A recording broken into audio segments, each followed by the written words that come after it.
नमस्कार दोस्तों, अनुभव ऑनलाइन क्लासेस में आपका स्वागत है।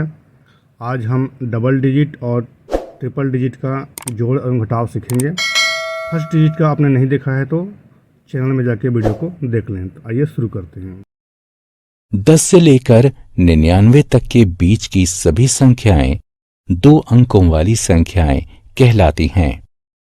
आओ अब 2 अंकों वाली संख्याओं को जोड़ते हैं। 2 अंकों वाली संख्याओं को जोड़ने के क्रम में हम पहले इकाई के स्थान वाले अंक को और उसके बाद दहाई के स्थान वाले अंक को जोड़ते हैं। आओ 2 अंकों वाली संख्याओं के जोड़ को ठीक से समझने के लिए संख्या 14 तथा संख्या 23 को जोड़ते हैं। इकाई के अंक वाले स्थान पर 4 तथा 3 अंक हैं। 4 जमा 3 बराबर 7। दहाई के अंक वाले स्थान पर 1 तथा 2 अंक हैं। 1 जमा 2 बराबर 3। इसीलिए 14 जमा 23 बराबर है 37 के। हम 2 अंकों वाली संख्याओं को दोबारा समूह बनाकर भी जोड़ सकते हैं। आओ देखें कैसे। 16 जमा 22 कितने होते हैं? जी हां, 16 को 10 जमा 6 भी लिखा जा सकता है। 22 को 20 जमा 2 भी लिखा जा सकता है। अतः 6 जमा 2 बराबर 8 है। 10 जमा 20 बराबर 30 है और 30 जमा 8 बराबर 38 है। इस प्रकार 16 जमा 22 बराबर 38 हुआ। हासिल लगाकर 2 अंकों वाली संख्याओं का जोड़। 2 अंकों वाली संख्याओं को जोड़ने की दूसरी विधि हासिल विधि है। आओ इसे एक उदाहरण की सहायता से समझते हैं। 29 जमा 44 कितने होते हैं? इकाई के अंक वाले स्थान पर 9 तथा 4 अंक हैं। 9 जमा 4 बराबर 13 हैं। इकाई के स्थान पर 3 अंक लिखते हैं और 1 अंक को दहाई के स्थान पर ले जाते हैं। दहाई के स्थान के लिए कुल अंक 1, 2 तथा 4 हैं। अतः 1 जमा 2 जमा 4 बराबर 7 है। इस प्रकार 29 जमा 44 बराबर 73 हुआ। 3 अंकों वाली संख्याओं का जोड़। 100 से 999 तक की संख्याएं 3 अंक वाली संख्याएं कहलाती हैं। 2 3 अंक वाली संख्याओं को जोड़ने के क्रम में हम पहले इकाई के स्थान वाले अंक को जोड़ते हैं। उसके बाद दहाई के स्थान वाले अंक को और अंत में सैकड़े के स्थान वाले अंक को जोड़ते हैं। आओ 3 अंक वाली संख्याओं के जोड़ को ठीक से समझने के लिए हम संख्या 143 व 254 को जोड़ते हैं। इकाई के स्थान पर 3 तथा 4 अंक हैं। 3 जमा 4 बराबर 7 होता है। दहाई के स्थान पर 4 तथा 5 अंक हैं। 4 जमा 5 बराबर 9 होता है। सैकड़े के स्थान पर 1 तथा 2 अंक हैं। 1 जमा 2 बराबर 3 होता है। इस प्रकार 143 जमा 254 बराबर 397 है। आओ हासिल की सहायता से 2 3 अंकों वाली संख्याओं को जोड़ना सीखते हैं।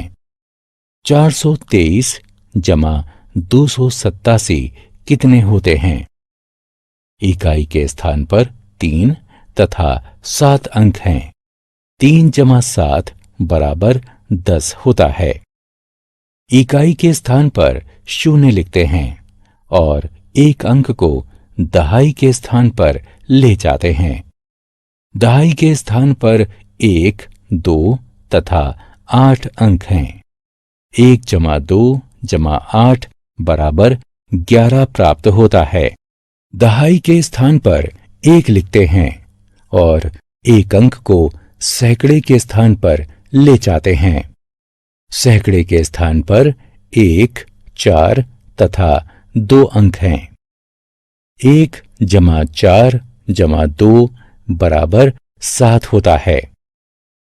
इस प्रकार 423 जमा 287 बराबर 710 है। 2 अंकों वाली संख्याओं का दोबारा समूह बनाकर या बिना बनाए उन्हें घटाना। आओ अब हम 2 अंकों वाली संख्याओं को घटाना सीखते हैं। 25 घटा 12 कितने होते हैं? पहले हम इकाई के स्थान वाले अंक को घटाते हैं। आइए देखें, 2 को 5 से घटा करने पर 3 प्राप्त होता है। इसके बाद दहाई के स्थान वाले अंक को घटाते हैं। 1 को 2 से घटा करने पर 1 प्राप्त होता है। इस प्रकार से 25 घटा 12 बराबर 13 प्राप्त होगा। 34 घटा 9 कितने होते हैं? संख्या 34 में 3 दहाई व 4 इकाई है और हम इसमें से 9 इकाई घटाना चाहते हैं। क्योंकि 4 इकाई में से 9 इकाई नहीं घटाई जा सकती है, इसीलिए हम 1 दहाई को 10 इकाई में परिवर्तित कर देते हैं। अब हमारे पास 2 दहाई तथा 14 इकाई हैं। हम 14 इकाई से 9 इकाई घटा सकते हैं। अतः अब हमारे पास 5 इकाई और 2 दहाई शेष बचते हैं। इस तरह से 34 घटा 9 25 प्राप्त होता है। 54 घटा 18 कितने होते हैं? चलिए देखते हैं। संख्या 54 में से 5 दहाई और 4 इकाई हैं।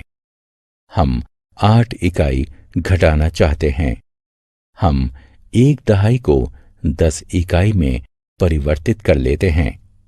अब हमारे पास 14 इकाई और 4 दहाई हैं। हम 14 इकाई में से 8 इकाई घटाते हैं। हमारे पास 6 इकाई बचती हैं। अब हम 4 दहाई में से 1 दहाई हटाते हैं तो हमारे पास 3 दहाई बचती हैं। इस प्रकार 54 घटा 18 बराबर 36 प्राप्त होता है।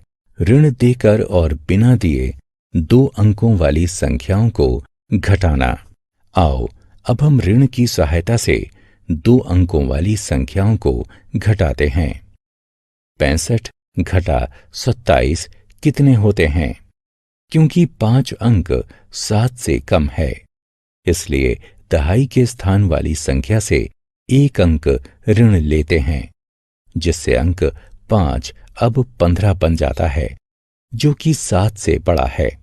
अतः 15 घटा 7 बराबर 8 प्राप्त होता है। क्योंकि दहाई के स्थान का 6 अंक इकाई के स्थान के 5 अंक को 1 ऋण देता है, इसीलिए अब वो 5 हो जाता है। 5 घटा 2 बराबर 3 प्राप्त होता है। अतः 65 घटा 27 बराबर 38 प्राप्त होता है। अनुज की मां ने उसे 50 रुपए दिए। उसने क्रिसमस के उत्सव पर 36 रुपए खर्च कर दिए। अब उसके पास कितने रुपए बचे हैं? उत्तर पाने के लिए हम 50 में से 36 घटाते हैं। शून्य अंक 6 से छोटा है। वो 5 अंक से 1 ऋण लेता है और 10 हो जाता है। 10 घटा 6 बराबर 4 प्राप्त होता है। 5 अंक 1 अंक ऋण देकर 4 हो जाता है। अतः 4 घटा 3 बराबर 1 प्राप्त होगा, अर्थात 50 घटा 36 बराबर 14 प्राप्त होता है। अनुज के पास अब 14 रुपए शेष बचे हैं। ऋण देकर और बिना दिए 3 अंकों वाली संख्याओं को घटाना। आओ अब 3 अंक वाली संख्याओं को घटाते हैं। 364 घटा 241 कितने होते हैं? चलिए देखते हैं। सबसे पहले 4 में से 1 घटाते हैं, जिससे 3 प्राप्त होता है। फिर 6 में से 4 घटाने पर 2 और फिर 3 में से 2 घटाने पर 1 प्राप्त होता है। अतः 364 में से 241 घटाने पर हमें 123 प्राप्त होता है। 754 घटा 227 कितने होते हैं? चलिए देखते हैं। 4 अंक 5 से ऋण लेकर 14 हो जाता है। अतः 14 में से 7 घटाने पर 7 मिलता है। अब 5 अंक 1 अंक ऋण देकर 4 हो जाता है। अतः 4 घटा 2 बराबर 2 प्राप्त होगा और 7 में से 2 घटाने पर 5 प्राप्त होता है। इसलिए 754 में से 227 घटाने पर हमें 527 प्राप्त होगा। तो गाइस, वीडियो कैसा लगा कमेंट जरूर कीजिएगा, और चैनल में यदि नए हैं तो चैनल को सब्सक्राइब कीजिए, वीडियो को शेयर कीजिए और बेल आइकन को भी प्रेस कर दीजिए, जिससे जो भी नया वीडियो अपलोड होता है तो जानकारी आपको सबसे पहले मिले। वीडियो देखने के लिए बहुत बहुत धन्यवाद।